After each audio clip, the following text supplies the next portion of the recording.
Buenos días, les saluda la abogada Alba Dinora Cruz Martínez, juez de sentencia del Tribunal de Ocotepeque.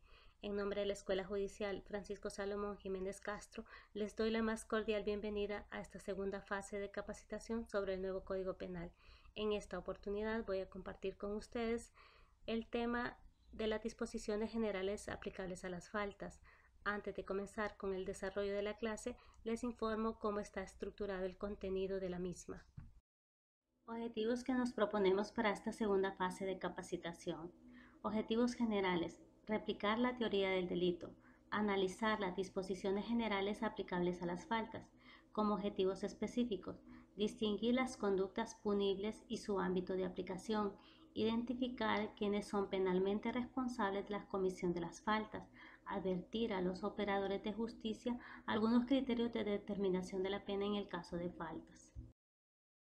El temario de la clase es el siguiente: teoría del delito, conductas punibles, personas penalmente responsables, determinación de la pena, extinción de las faltas, prescripción de las faltas, ámbito de aplicación de las faltas.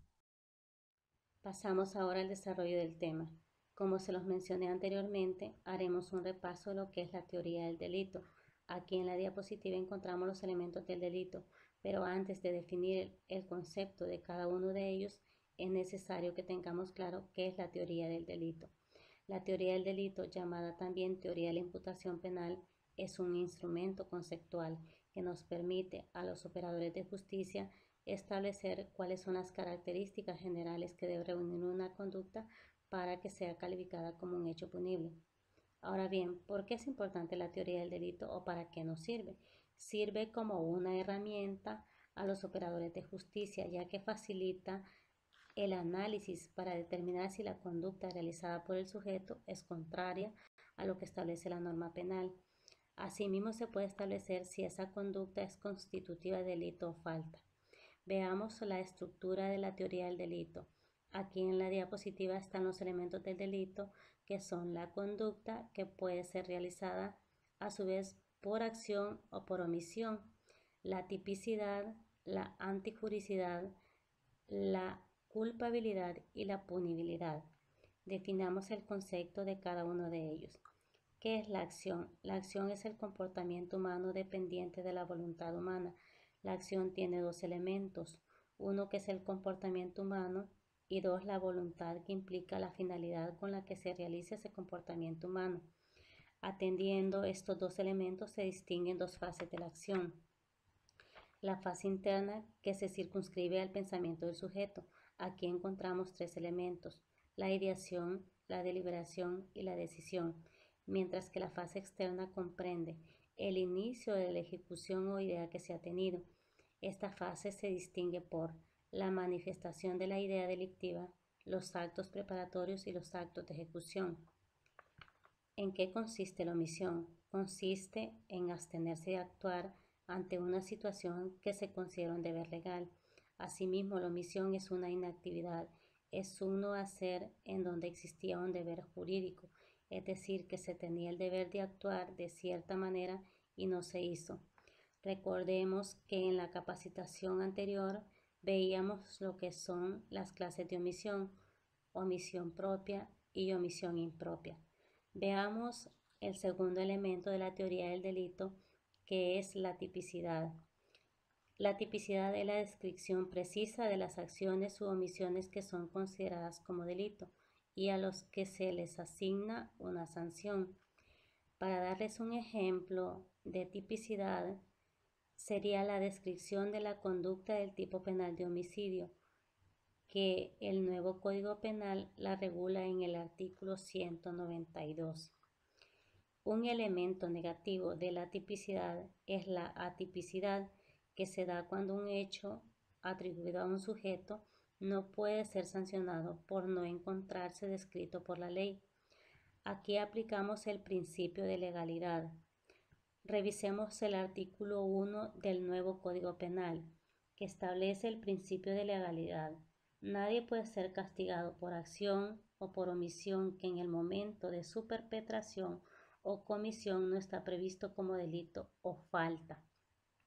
Quiere decir entonces que un sujeto puede realizar una conducta o un hecho que es reprochable para la sociedad, pero si no está previsto en la norma penal no va a ser sancionable. El tercer elemento de la teoría del delito es la antijuricidad. ¿Qué es la antijuricidad? Es un acto voluntario típico que contraviene el presupuesto de la norma penal, lesionando o poniendo en peligro el bien jurídico o los bienes jurídicos e intereses tutelados por el derecho. La antijuricidad se divide en antijuricidad formal y antijuricidad material. ¿Qué es la antijuricidad formal? Es la realización del hecho que contraviene la norma. Ahora bien, ¿qué es la antijuricidad material? Es la realización del hecho que contraviene la norma, pero que además causa un daño al bien jurídico protegido. Aquí podemos aplicar lo que es el principio de lesividad que está regulado en el artículo 2 del nuevo Código Penal y establece: solo es sancionable la conducta que lesiona o pone en peligro un bien jurídicamente tutelado. La antijuricidad, como la tipicidad, tiene un elemento negativo, que es las causas de justificación. Revisemos el artículo 30 del nuevo Código Penal. Ahí encontramos las causas de justificación, también llamadas causas de inculpabilidad. Para mencionarles una, sería una causa de justificación, la legítima defensa. El cuarto de los elementos de la teoría del delito es la culpabilidad. La culpabilidad es la situación en la que se encuentra una persona imputable y responsable, que pudiéndose haber conducido de una manera distinta no lo hizo, por lo cual el juez declara merecedor de una pena. Aquí se hace una valoración del comportamiento humano y se hace un juicio de reproche al sujeto por no haber hecho lo que debía hacer, aun y cuando sabía que estaba obligado a hacerlo o que la acción realizada por él estaba prohibida por la norma penal. Veamos algunos ejemplos de culpabilidad. El sujeto que transita por la carretera y ve un accidente de tránsito con personas lesionadas y pudiendo auxiliarlas no lo hace. Aquí estaríamos ante una conducta o una acción realizada por omisión propia. Un segundo ejemplo, la madre que no alimenta a su hijo. Aquí estaríamos ante una acción por omisión impropia. Y un tercer ejemplo sería: Juan sabe que es prohibido matar, pero aún así le quita la vida a Pedro. Aquí estaríamos ante una acción dolosa. El último de los elementos es la punibilidad, que es aquella conducta sobre la que existe la posibilidad de aplicar una sanción o una pena. Veamos ahora un ejemplo práctico. Apliquemos la teoría del delito o la estructura de la teoría del delito. Los 5 elementos que ya vimos. Juan se apodera de 10.000 empiras que su padre le guarda en depósito a su amigo Felipe. Juan piensa que si se enteran del extravío del dinero, no van a sospechar de él porque en la casa habitan más personas. La primera pregunta que nos tenemos que hacer en este caso es si Juan es penalmente responsable. Apliquemos entonces la teoría del delito. La acción. ¿Cuál es la acción que realiza Juan? Es apoderarse de los 10.000 empiras. ¿Cuál es la tipicidad? Veamos si en el nuevo Código Penal la acción realizada por Juan está descrita como delito. El artículo 357 establece el delito de hurto, quien se apodera de bienes muebles ajenos. En este caso, Juan se apoderó de 10.000 empiras que son de ajena pertenencia. Entonces vemos que sí se da el requisito de la tipicidad. Ahora veamos la antijuricidad.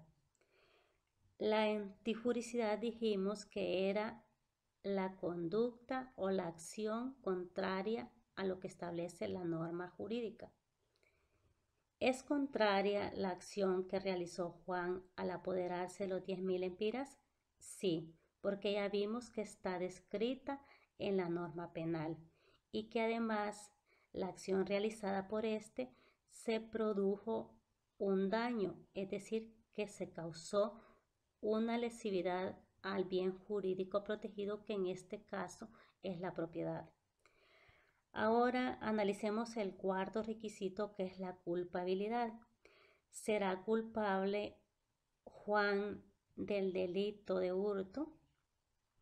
Bueno, de acuerdo a nuestro análisis, sí sería culpable porque no está cubierto por una causa de justificación o por una causa de inculpabilidad, pues Juan tenía pleno conocimiento que el dinero que le guardaba su padre a Felipe no era de su propiedad, es decir, pues de que Juan sabía que ese bien material de cual se apoderó era de ajena pertenencia.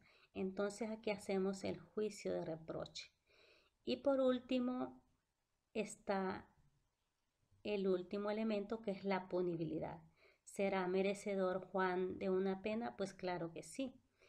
Realizó una conducta que es típica, antijurídica, culpable y punible. Ustedes se preguntarán por qué hemos estudiado la teoría del delito. Bueno, porque si vemos las faltas en la nueva normativa penal pueden ser cometidas por acción o por omisión, y esas acciones pueden ser dolosas o imprudentes. Continuando con la exposición, pasamos ahora a ver lo que son las conductas punibles. Las mismas se encuentran reguladas en el artículo 12 del nuevo Código Penal, el cual establece que son conductas punibles los delitos y las faltas, y son delitos o faltas las acciones y omisiones dolosas e imprudentes penadas por la ley. Anteriormente, cuando les explicaba la teoría del delito, vimos los conceptos de acción y de omisión, y decíamos que la acción es el comportamiento humano dependiente de la voluntad humana, y la omisión consiste en abstenerse de actuar ante un deber legal. Es un deber de actuar de cierta manera y no se hace. Veamos ahora lo que es el concepto de dolo, que está definido en el artículo 17 del nuevo Código Penal, y dice que el dolo es la realización de la conducta tipificada como delito con conocimiento y voluntad. Veamos un ejemplo del dolo en el caso de las faltas. Yo sé que es prohibido entrar en heredado campo ajeno para coger frutos, sin embargo, ingreso a la propiedad de María y cojo todos los frutos de dicha propiedad. Ejemplo del dolo en el delito. Pedro sabe que es prohibido robar, sin embargo, rompe la ventana de la casa del vecino, ingresa y se apodera de bienes muebles. Veamos ahora también lo que es la imprudencia. El nuevo Código Penal recoge la definición de imprudencia en el artículo 18 y establece que es imprudencia grave la producción de un resultado típico, objetivamente previsible, por la vulneración de las reglas del debido cuidado más elementales, aplicables a la situación concreta. Veamos un ejemplo. Pedro conduce un automóvil a alta velocidad y no se percata de la presencia de María y le da muerte. Una novedad del nuevo Código Penal es que en el título de las faltas incluye lo que es la imprudencia leve. ¿Cuándo estaríamos ante una imprudencia leve? Cuando se infringen normas de cuidado no tan elementales. Un ejemplo podría ser un hecho de tránsito donde el conductor haya incurrido en un resultado por infringir una regla de tránsito, pero que no es tan elemental. Ahora bien, ¿quiénes son penalmente responsables de las faltas? Son responsables penalmente de las faltas solamente los autores, y el artículo 25 del nuevo Código Penal define el concepto de autor y dice que es autor quien realiza la conducta en todo o en parte, por sí mismo o por medio de otra persona como mero instrumento. En las faltas no hay inductores, ni partícipes, ni cómplices. Solo son sancionables las faltas consumadas y únicamente son punibles las faltas cometidas en el territorio nacional. Es decir, que aquí en las faltas no se aplica el artículo 9 del nuevo Código Penal, que establece el principio de territorialidad. Determinación de la pena en el caso de las faltas. El artículo 597 del nuevo Código Penal nos establece en las disposiciones generales aplicables a las faltas que para la determinación de la pena el órgano competente actuará según su prudente arbitrio, sin sujetarse a las reglas del libro primero del presente Código. Estas reglas son las que contiene el artículo 70 para la determinación de la pena, pero en el caso de los delitos. El código no nos dice qué debemos entender por prudente arbitrio, pero estudiando un poco la jurisprudencia encontramos un concepto y nos dice que prudente arbitrio es el ejercicio de un poder especial que la ley le concede al juzgador y que pone en juego la calidad moral y jurídica de éste. A su vez, si estudiamos por separado lo que es la prudencia y el arbitrio, encontramos que la prudencia es la virtud de actuar en forma justa, adecuada y con cautela, y arbitrio es la facultad discrecional que la norma le concede a los jueces para decidir sobre un determinado asunto.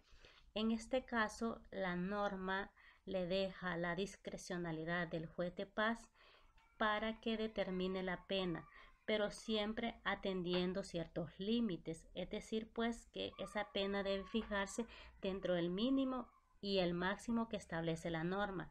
Aquí podemos tomar en cuenta las circunstancias personales del denunciado y las circunstancias del hecho. De ahí pues también que debemos tener en cuenta el principio de lesividad, es decir, qué daño o qué perjuicio se ha causado a la víctima. Entonces, pues, concluyendo sobre la discrecionalidad del juez, será pues aquella consideración que haga el juez respecto a esos criterios que hemos mencionado para que determine la pena.